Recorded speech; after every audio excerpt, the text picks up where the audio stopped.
আসসালামু আলাইকুম। Hello guys, দেখেন আমরা দুবাইতে ফুডের কিছু রেট আপনাদেরকে দেখাই।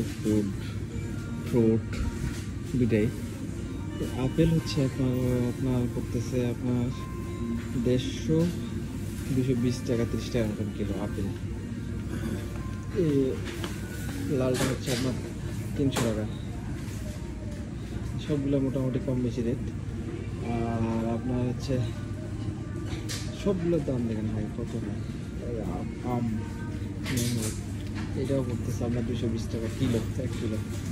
এই কলা, যে কলা আমাদের হালি দর 5 টাকা হয়, সেইখানে হচ্ছে আপনার 200 টাকার মতো করতেছে, 190 টাকার মতো কিলো। 1 কিলো 190 টাকা। আর আর কি বলি, সবগুলো আপনার রেট কীরকম দেখেন, সব আছে আপনার যা নেবেন যেটা লাগে সেটা। এই আলু আলু করতেছে আপনার 150 160 টাকা মতো কিলো। পেঁয়াজ করতেছে আপনার 160 টাকা মতো কিলো। আর এই মূলা কেউ বাংলাদেশে খায় না, আর এই দেশে কত সাইজ করে কত সুন্দর করে নিয়ে আসছে।